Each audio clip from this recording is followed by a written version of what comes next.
Bismillahirrahmanirrahim. Assalamualaikum warahmatullahi wabarakatuh. Innal hamdalillah wassalatu wassalamu ala Rasulillah wa ala alihi wa ashabihi wa man walah. Amma ba'du. Allahumma subhanaka la ilma lana illa ma 'allamtana wa 'allimna ma yanfa'una wa zidna ilman. Rabbana atina fid dunya hasanah wa fil akhirati hasanah wa qina adzabannar. Amin ya rabbal alamin. Bapak sekalian yang saya muliakan dan mudah-mudahan Allah SWT memberkahi kita semua. Hari ini kita akan melanjutkan kajian hadis yang nomor 104 ya, Riyadhus Shalihin.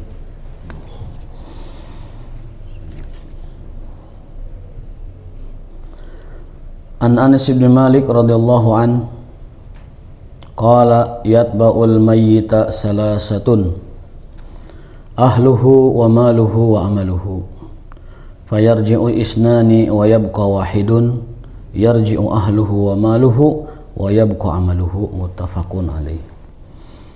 Dari sahabat mulia Anas bin Malik radhiyallahu anhu, Rasulullah SAW bersabda, ada 3 hal yang mengikuti seseorang ke kuburannya.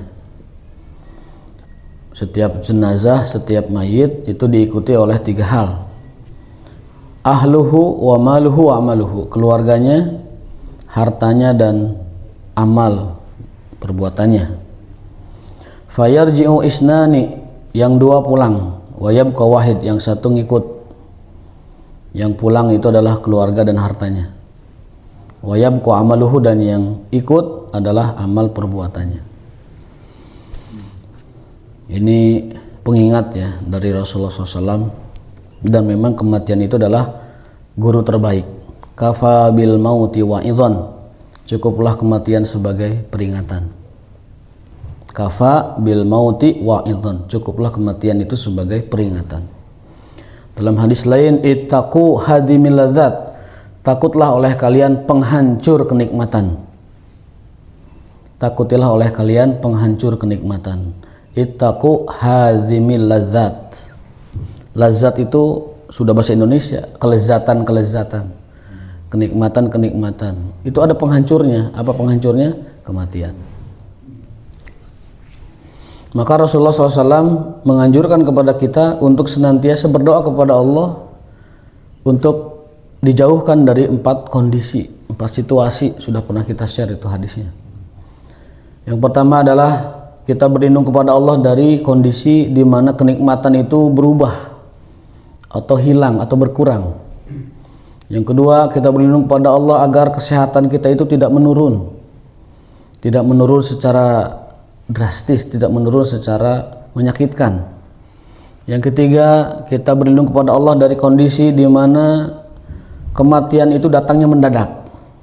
Tidak ada sinyal, tidak ada tanda-tanda, tidak ada persiapan, tidak ada yang bisa kita lakukan untuk pelanjut kita.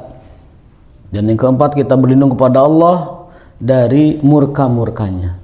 Itu semua terhimpun dalam sebuah doa yang singkat yang hendaknya kita menghafalnya. Allahumma inni a'udzubika min zawali ni'matika wa tahawuli afiyatika wa faj'atan naqmatika wa jami' sakhatika. Ya Allah, aku berlindung kepada Engkau dari hilangnya kenikmatan, dari berkurangnya kesehatan, dari kematian yang mendadak, dan dari murka-murkamu atas diriku. Itu disuruh kita untuk berlindung kepada Allah dari hal-hal yang sulit seperti itu. Nah,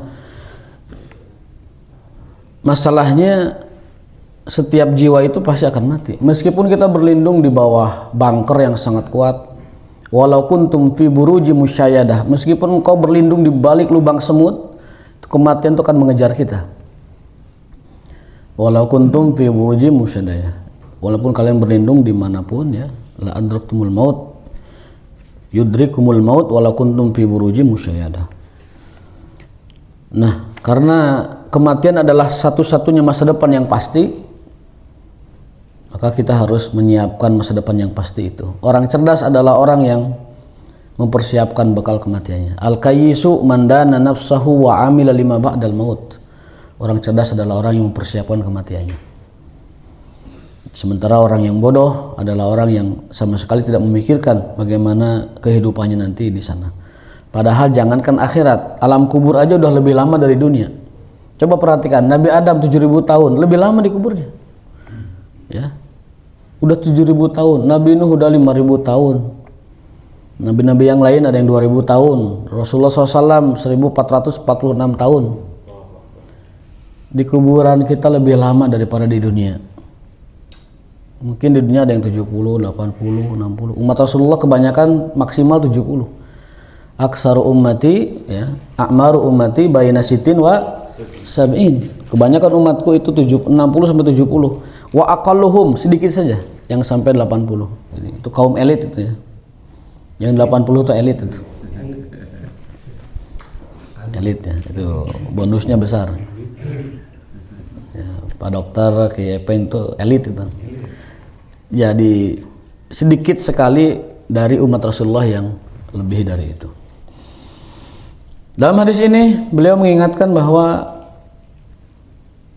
ketika orang meninggal dunia itu 3 perkara yang ikut ke makam, ke kuburan: keluarga dan harta dan amal perbuatan. Keluarga, harta balik lagi. Keluarga balik lagi. Dan nggak mau keluarga ada yang diam di kuburan kan? Pulang. Harta benda, oh apalagi tuh, jangankan emas perak yang ada atau sertifikat atau kendaraan, pacul disuruh balik, pacul. Bawa balik, pacul bawa balik. Paculnya disuruh bawa balik. Korek disuruh bawa balik. Apalagi harta benda yang lain. Jadi setelah kita meninggal, justru yang tanda petik ya, berebut dari harta kita adalah keluarga kita, bahkan mungkin saudara-saudara dan lain sebagainya. Maka dari itu harta kita tidak ikut ke kuburan kecuali harta yang kita investasikan untuk akhirat. Mendingan kita transfer sekarang ke akhirat. Ya, kalau kita banyak uang, banyak rezeki, banyak apa, transfer ke akhirat. Lebih aman. Di saldo akhirat lebih aman. Mulai nyandak. Ya, mulai nyandak. Saldo akhirat. Artinya apa? Artinya gunakan untuk perjuangan agama Islam. Intan surullah yansurkum. Kalau kalian menolong agama Allah, Allah akan menolong kalian dalam urusan-urusan kalian. Allah akan menolong kalian dalam kesehatan kalian, dalam usaha kalian, dalam keluarga kalian, dalam seluruh aktivitas kita. Kalau kita menolong agama Allah, maka Allah akan menolong kita dalam segala urusan kita. Menolong Allah artinya Allah tidak butuh ditolong. Maksud menolong Allah, intan surullah, itu adalah menolong agama Allah Subhanahu wa taala. Dengan cara misalnya memakmurkan masjid-masjid Allah, dengan cara misalnya membantu fakir miskin, dengan cara misalnya membiayai orang-orang yang studi agama, belajar mungkin ke luar negeri atau pesantren, para santri ditolong. Itu menolong agama Allah dengan cara itu. Kalau zaman dulu menolong agama Allah jelas, yaitu membiayai jihad fisabilillah. Kalau sekarang kan jihadnya tidak ada. Hanya ada mungkin di Palestina dan beberapa tempat. Tapi secara umum fisabilillah zaman sekarang itu adalah menolong orang-orang yang thalabul ilmi, para santri, para siswa dan sebagainya. Nah itu hadis yang nomor 104 ya. Di dalam hadis lain, idza mata binu adam inqata amaluhu, jika seseorang mati, anak Adam, seluruh amalnya terputus kecuali sedekahun jariyah, sedekah yang jariyah, bangun sumur, bangun masjid, bangun tempat-tempat pendidikan, kemudian bangun juga sarana-sarana yang dipakai untuk khalayak dan sebagainya. Au ilmun yuntafa'u bihi, itu yang akan kekal terus-terusan ngalir, itu ilmu yang bermanfaat. Sekarang bapak-bapak sedang menimba ilmu, ini sudah berapa ini kalau di total? Mungkin ada 1.000 hadis ini. Ya, 3 tahun kita belajar hadis mungkin sudah ada 1.000. Buktinya cuplikan YouTube saja yang dari Pak Dokter sama Bang Jack ini itu hampir 500. Kajian kita itu 500 di YouTube itu. YouTube. Dan sebelumnya kan belum diliput tuh yang awal-awal dulu. Itu 1.000 hadis sudah disampaikan. Nah, kalau itu ingin menjadi jariah kita terus menerus sampai akhirat, sampai hari kiamat, tidak berbatas, disampaikan kembali. baik keluarga, baik kepada orang lain, itu akan mengalir terus. Karena bisa jadi orang yang mendengarkan dari kita itu lebih paham makna dari yang kita sampaikan, bahkan lebih mengamalkannya. Kata Rasulullah SAW, rubba mubalighin aw amin sami'in, bisa jadi orang yang kamu sampaikan itu lebih ngerti dari kamu dan lebih mengamalkan daripada kamu. Itu yang membuat saya terus termotivasi kenapa mau menyampaikan. Bisa jadi kita belum bisa mengamalkan, tapi orang lain yang mengamalkannya. Jangan takut dengan firman Allah Ta'ala, kabura maqtan indallahi an taqulu ma la taf'alun. Allah murka besar bagi orang yang mengatakan sesuatu tapi tidak mengerjakannya. Itu bukan tentang orang yang berdakwah lalu tidak bisa mengamalkan, bukan. Itu tentang orang yang tidak ada prestasinya, tidak ada kerjanya, tapi ngaku-ngaku itu kerjaannya. Taqulu ma la taf'alun, kalian mengatakan telah berbuat ABCD padahal sebenarnya enggak. Jadi mengklaim karya orang lain buat dia, padahal orang lain yang mengerjakannya, dia yang benar. Itu tafsir pertama. Tafsir kedua, kabura maqtan indallahi an taqulu ma la taf'alun, Allah murka pada orang yang mengatakan sesuatu dan tidak mengamalkannya. Itu tentang orang-orang munafik yang tiap hari bertanya ke Rasul, ya Rasulullah, kapan jihad disyariatkan?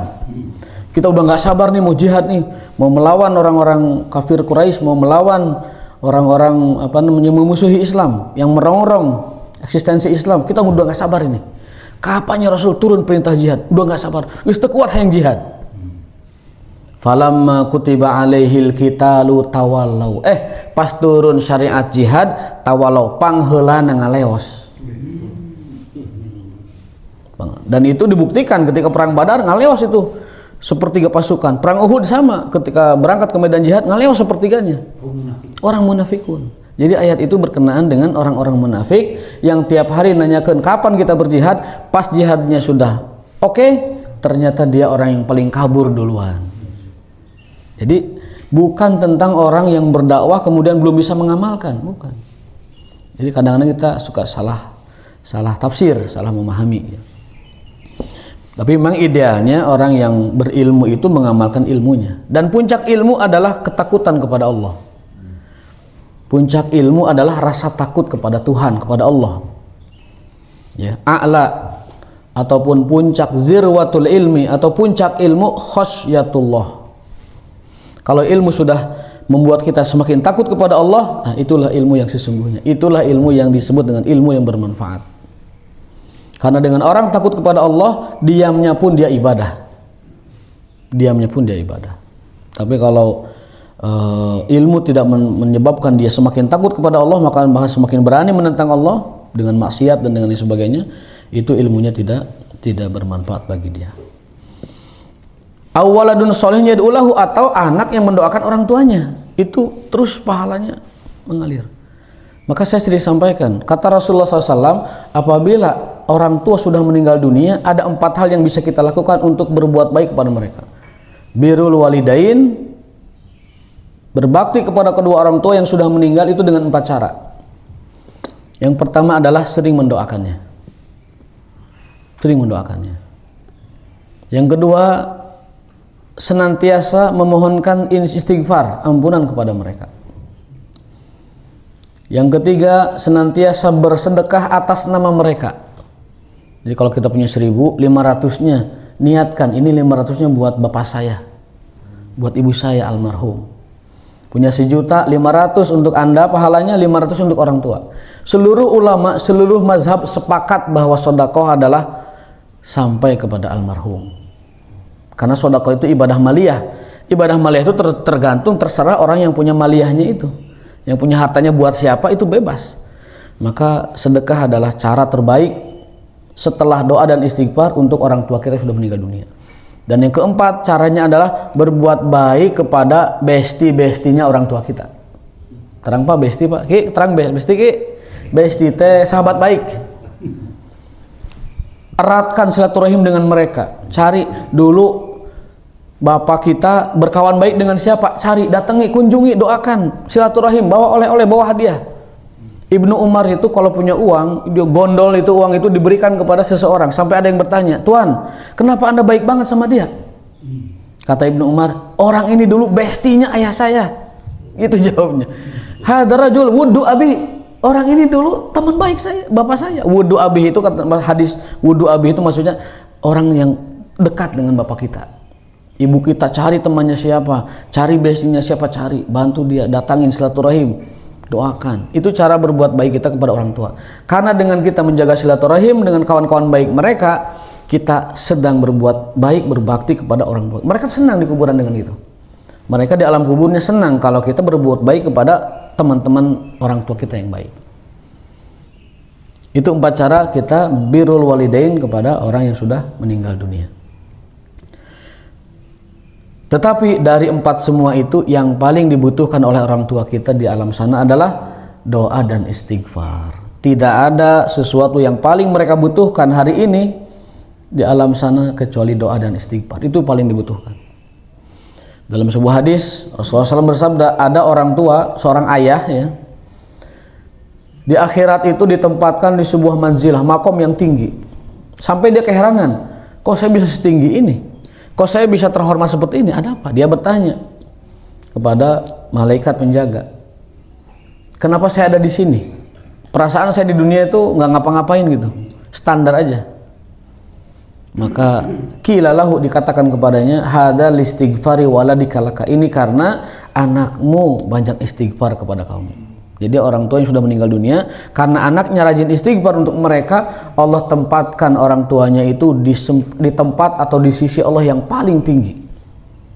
Jadi kalau sekarang kita ingin orang tua kita, almarhum ayah saya juga, itu doakan mereka, istighfari mereka, Allahumma astaghfirullah li wali walidayya, atau rabbighfirli wali walidayya. Redaksinya bebas, astagfirullah li wali walidayya atau Allahumma gfirli wali walidayya walil muslimina wal muslimat, dan seterusnya.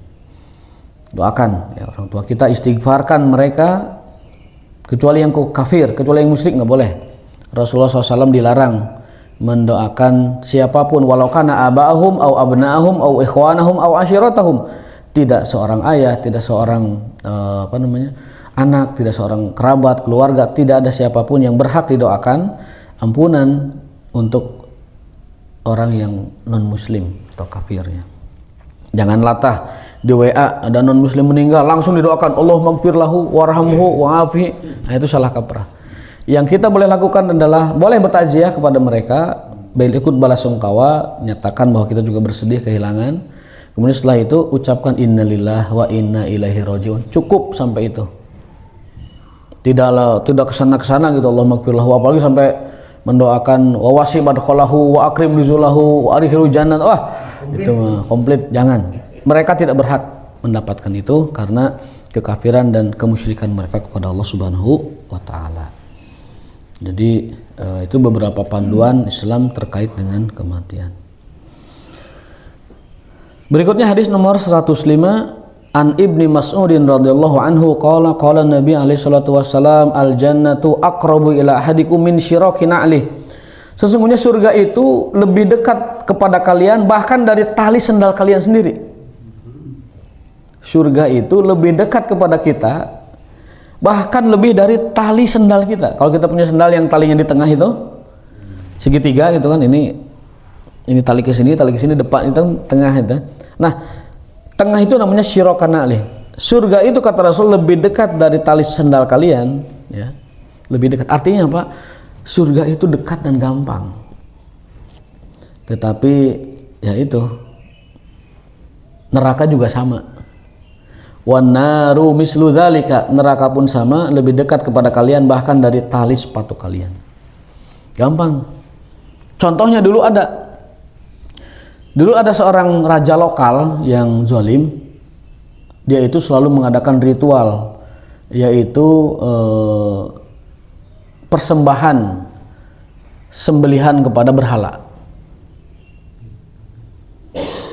Yang punya onta sajiannya dengan onta, yang punya sapi dengan sapi, yang punya munding itu sapi juga, yang punya kerbau dengan kerbau, yang punya domba, yang punya ayam. Ada yang tidak punya apa-apa, miskin, tidak punya apa-apa. Dia bilang, Tuan, boleh nggak saya nyembelih laler?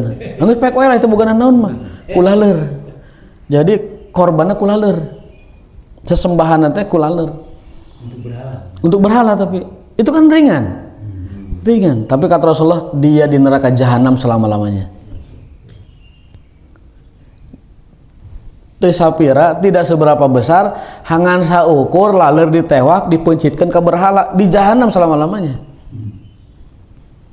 Berarti itu kan neraka lebih dekat dari tali sepatu kita sendiri. Dulu ada seorang wanita solihah, wanita solihah. Kata Rasulullah, udzibat imra'atun fi hirratin. Ada seorang wanita solihah diazab di neraka. Fi hirratin, gara-gara seekor kucing. Gara-gara seekor kucing. La'at amatha wala syaribatha wala tatrukuha ta'kulul hasas. Dia tidak ngasih minum, diingu tapi itu diparaban. Tidak kasih makan, tidak kasih minum, tidak juga membiarkan kucing ngencar sendiri nyari makan. Kata Rasulullah, wanita itu di neraka.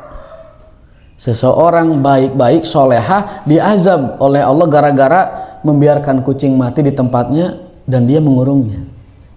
Jadi ini peringatan kepada orang-orang yang punya piaraan, jangan sampai mereka tidak dikasih makan dan mati di tangan Anda. Terancam di sini. Uzibat imra'atun binar. Tapi sebaliknya ada seorang wanita pelacur.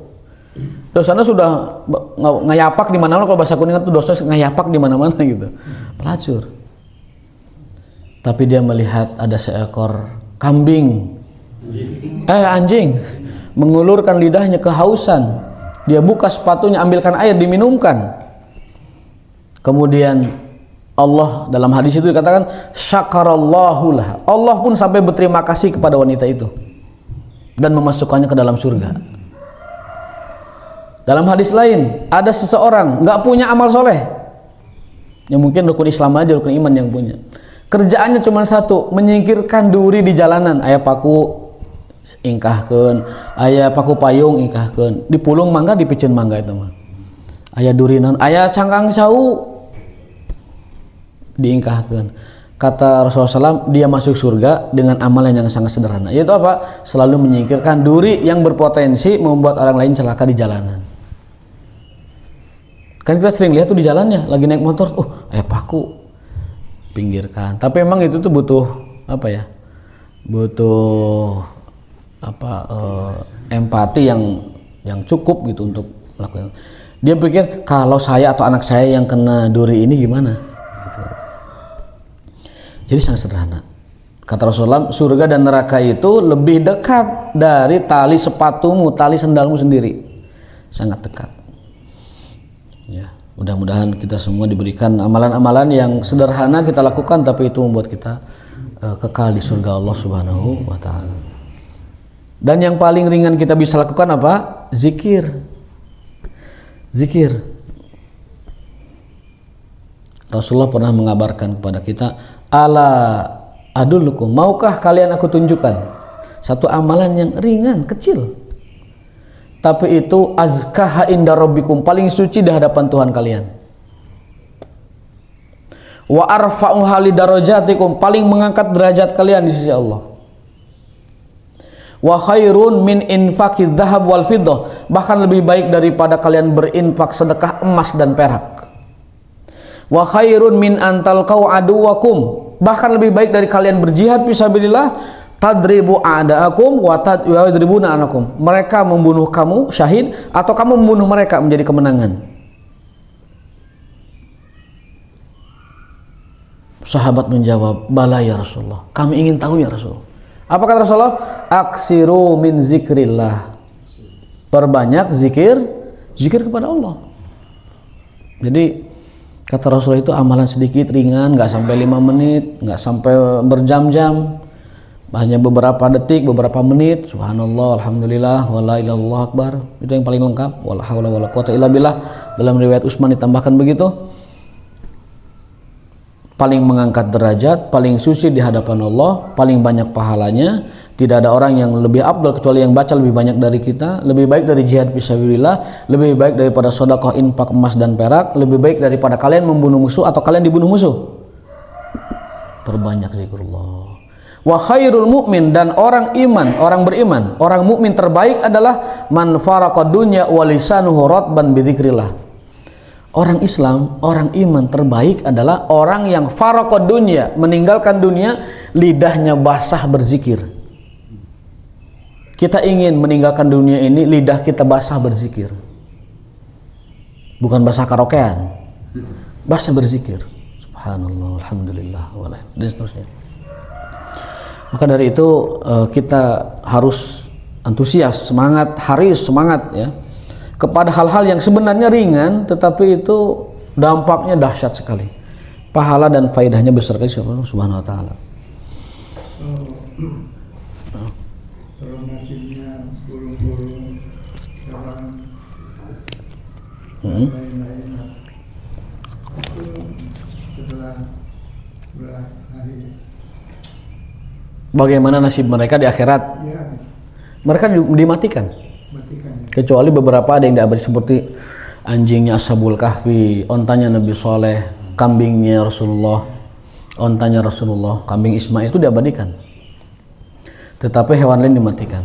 Ada sebuah hadis begini, kata Rasulullah SAW, kezaliman itu akan dibalas dari siapapun kepada siapapun. Bahkan kalau ada 2 ekor domba berkelahi, tapi yang satu punya tanduk, yang satu tidak, itu kambing yang punya tanduk akan didakwa oleh Allah Ta'ala.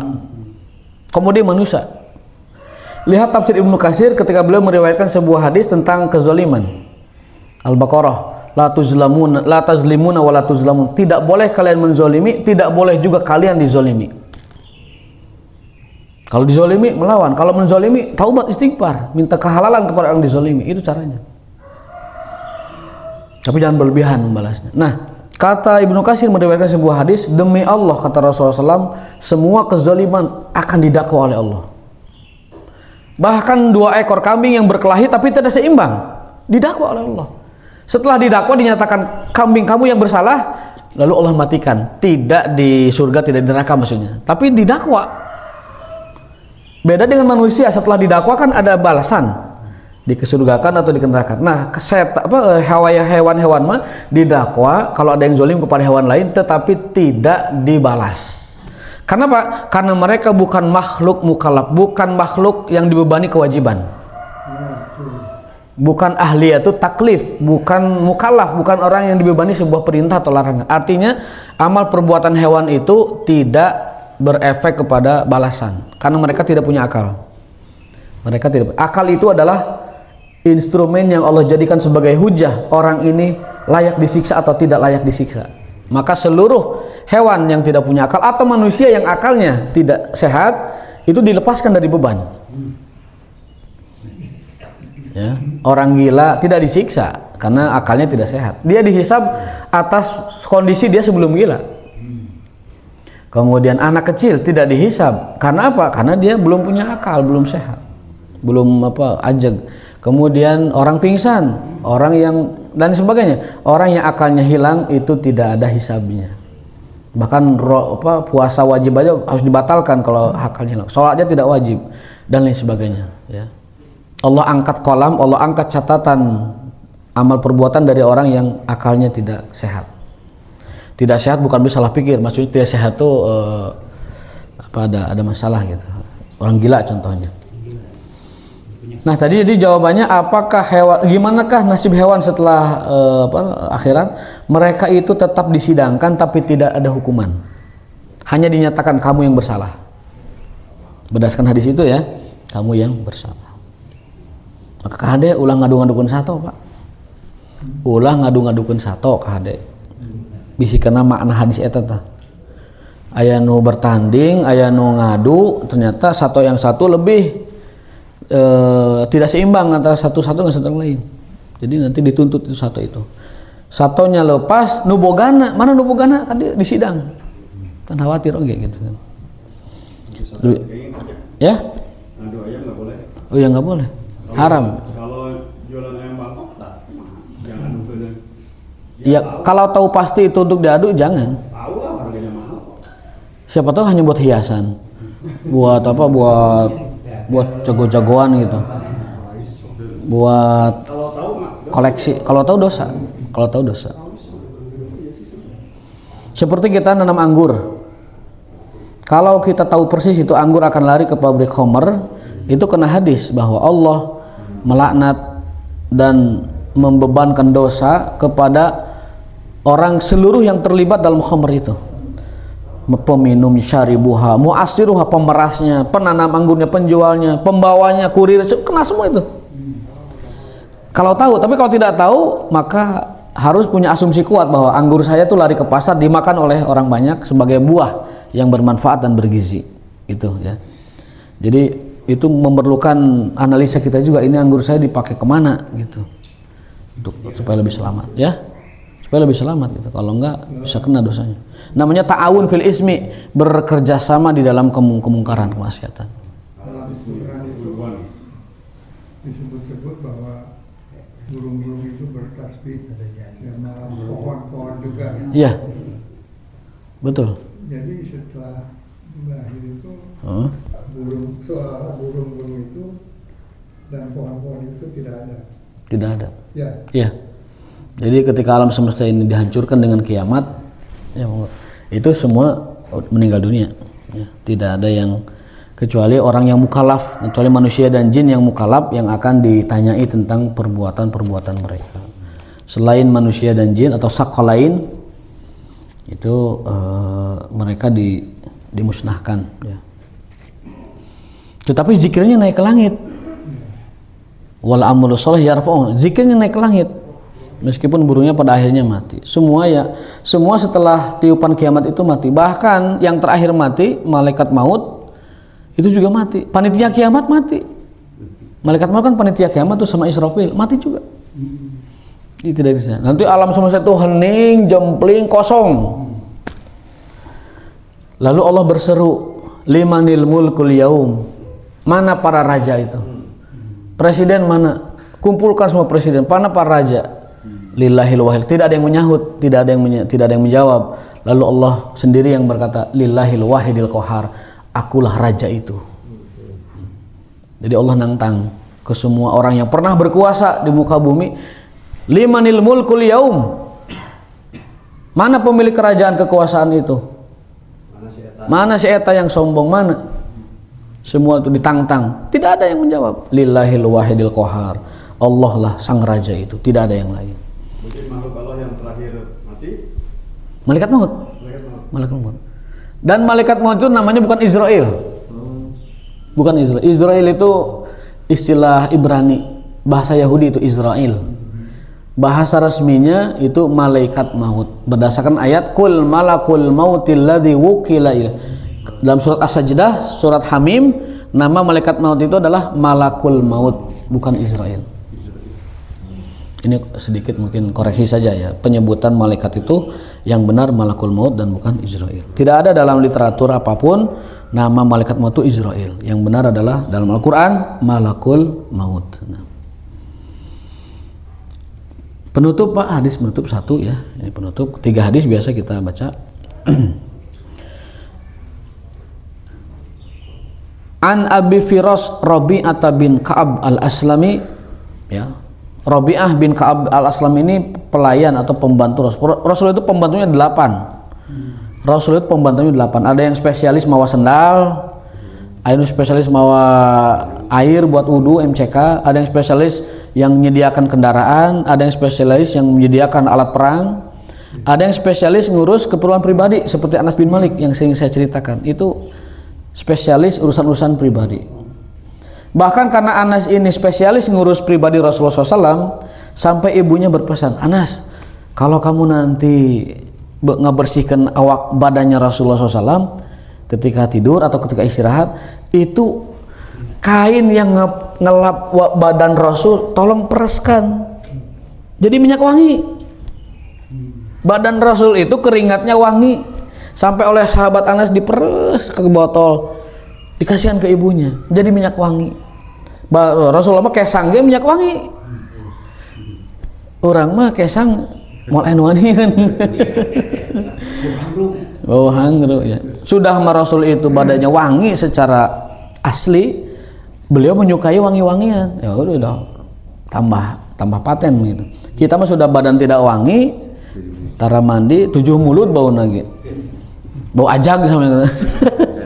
jarang pakai minyak wangi, udah kata tambahan itu lebih parah. Jadi Rasulullah SAW itu keringatnya suka diperas oleh sahabat jadikan minyak wangi.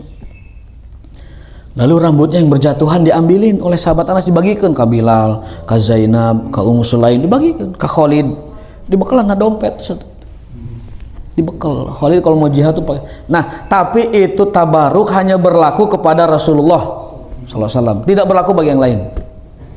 Kenapa? Kalau itu dibuka nanti banyak orang mengklaim tabaruk. Akhirnya apa? Akhirnya suku kiainya dikumbah diinum. Waliyazubillah. Dan itu fakta. Ada yang ludahnya dipulung, ambil. Ada yang bekas minumnya tuturubut sampai garut. Kalau Rasul nggak apa-apa. Rasul itu bahkan kalau wudhu itu air yang netes dari beliau itu direbut oleh sahabat dari bawah. Dalam Sahih Bukhari, kadu yaktatilun sampai nek garlut temun teu dipisah mah. Sahabat lamun Rasul wudhu dihandap itu. Yaktatilun sampai berebut sampai erek garlut gitu. Yaktatilun yaktul yak berantem.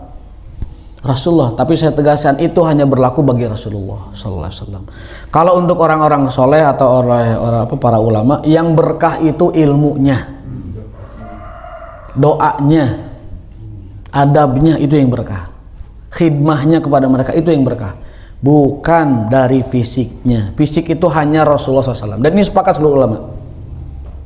Kalau fisiknya Rasul itu sepakat, baik kesangnya, kemudian rambutnya, atau juga air bekas wudunya dan sebagainya, itu sahabat melakukan tabaruk kepada Rasulullah SAW. Dan sekali lagi tidak berlaku bagi orang setelah beliau. Masalahnya sekarang orang banyak yang ingin dan mengklaim atau mengumumkan privilege kekhususan itu kepada mereka sendiri. Ini membuat orang jadi hulu, jadi fanatik, jadi berlebihan dalam beragama itu ini. Padahal Allah sudah peringatkan, la taghlu fi dinikum, janganlah kalian berbuat berlebih-lebihan dalam agama. Di antara fenomena berlebihan itu adalah berlebihan, terlalu mengkultuskan orang soleh. Al-ghulu fis solehin, itu sumber dari malapetaka umat ini. Gulu dengan orang soleh, sumber petaka malat ini. Mengkultuskan, berlebihan. Kalau kita mau mencari berkah dari orang soleh, dari ilmunya, dari doa-doanya, dari adab kepada mereka, dari khidmah kepada mereka, itulah kesolehannya, itulah keberkahannya di situ. Kenapa saya sering kalau menyebut sebuah keterangan atau informasi menyebut nama penutur sumbernya? Karena disebutkan bahwa zikrus sanad barokah. Menyebutkan ilmu dari sumbernya itu sebuah keberkahan dari ilmu. Guru saya pernah mengatakan A, lalu saya kutip, itu berkah buat guru saya. Kiai saya mengatakan petuah ini, nasihat ini, sampai ini, itu berkah. Maka orang kalau banyak berguru kepada ChatGPT, berkahnya ke ChatGPT itu. Atau ke YouTube, sekarang banyak belajar dari YouTube, atau kepada short ya, kepada reel, YouTube ya, itu barokahnya ke YouTube itu. Gitu. Nah, kita ingin barokah itu ke guru-guru kita. Kita ingin barokah itu sampai dari Allah kepada para kiai kita, para kiai, pinisepuh kita, para asatiz, para jengan yang dulu mengajari kita. Itu keberkahannya di sana. Mengkhidmah mereka, kemudian membantu mereka, kemudian ilmunya diserap, dipelajari, kemudian diamalkan, dan juga menisbatkan kaul kepada mereka, itulah sumber keberkahan dari ilmu kita. Barakatul ilmi fil ihtiram, dalam kitab Ta'limu Ta'lim kita dulu didoktrin oleh kiai kita. Barakatul ilmi fi ihtirami al ustad, berkahnya ilmu itu ada pada hormatnya murid kepada seorang guru. Kalau murid tidak hormat pada gurunya, dia tidak akan mendapatkan keberkahan. Maka kita terus gaungkan ini supaya para santri, para thalib kita di mahad, di pesantren, itu mereka punya adab kepada guru-gurunya, karena itu keberkahnya di situ. Kadang belajarnya sedikit tapi adabnya kepada guru bagus, ihtiramnya kepada guru bagus, beri berkah ilmunya, daripada yang ngaduk-duk cinukul terus belajar tapi tidak punya adab kepada gurunya, Allah tidak kasih keberkahan. Zaman sekarang malah dianjurkan itu untuk menentang gurunya. Kalau menentang dalam arti munazarah, berpikir kritis dan mempertanyakan guru sebuah argumen, itu tidak apa-apa. Tapi kalau menentangnya dalam rangka ingin menjatuhkan atau ingin menyaingi, itu takut kena hadis. Orang yang belajar yubahi bihil ulama untuk meruntuhkan wibawa ulama yang lain, ya, yang belajar niatnya karena itu, Allah nanti tidak akan melihat dia, dan juga mereka termasuk orang yang pertama kali diseret nanti ke pintu neraka. Nauzubillah. Wa min ahli sufah. Nah, ini Rabi'ah bin Ka'ab al-Aslami ini pembantu Rasulullah SAW dan juga termasuk ahli sufah. Siapakah ahli sufah? Ada keterangannya di sini. Mereka adalah sahabat-sahabat Nabi yang tinggal di belakang ruang Masjid Nabawi. Disitulah mereka menginap, kemudian beraktivitas segala macam. Kalau sholat baru ke depan, sholat di depan. Jadi ahli sufah itu orang-orang yang tinggal di masjid. Jumlah mereka kurang lebih 40 atau 30 orang. 40-an, ya, jumlah mereka 40 atau 30 orang. Ahli sufah, orang-orang soleh tapi secara materi kurang beruntung, ya, itu seperti itu. Ahli sufah. Kemudian beliau mengatakan, kuntu abitu ma'a Rasul, aku pernah menginap atau tidur, ya, di rumah Rasulullah SAW. Fa'atihi biwadu'ihi, aku bawa air kepada beliau, wahajatihi, dan keperluannya. Faqala salni, lalu Rasul menawarkan. Jadi Rasul itu kadang membalas sahabatnya dengan doa. Wahai Ka'ab, wahai Rabi'ah, kamu kan membantu saya membawakan air wudhu segala macam, baiklah. Apa yang kamu inginkan? Apa yang kamu inginkan? Lalu dia menjawab, as'aluka murafaqataka fil jannah. Ya Rasulullah, aku minta satu hal saja. Izinkan aku membersamai engkau di surga. Tuh, kan berat doanya. Pembantu Nabi ditawari oleh Nabi, jang mana hayang naon, gitu kan? Karena Nabi punya doa yang mustajab. Kata pembantu itu, saya ingin bersama engkau aja di surga. Faqala aw ghairu dzalik, nggak ada yang lain kamu minta, nah, gitu kan? Qultu huwa dzaka, cuman itu ya Rasul. Lalu Rasul menjawab, fa'inni ala nafsika bi kasrati sujud. Baik, saya akan doa kepada Allah supaya kamu nanti membersamaiku di surga. Tapi tolong bantu aku dengan satu hal. Apa? Perbanyak sujud. Perbanyak sujud, ya. Kalau kita ingin bersama Rasulullah, setidaknya berjumpa dengan Rasulullah SAW, bersama dengan beliau di surga nanti, kata Rasulullah satu aja, kasratus sujud, perbanyak sujud. Mudah-mudahan dengan kita selalu di masjid, selalu termotivasi dengan teman-teman yang soleh, kita menjaga banyak kita masjid. Alhamdulillah wa barakallahu fikum. Senin, Selasa walaupun merah kita tetap belajar, ya. Tetap belajar insyaallah. Paling nanti Kamis saja saya izin karena anak saya imtihan, ada kenaikan kelas Quran, ya. Itu diminta hadir. Subhanakallahumma bihamdika asyhadu an la ilaha illa anta astaghfiruka wa atubu ilaik. Wassalamualaikum warahmatullahi wabarakatuh.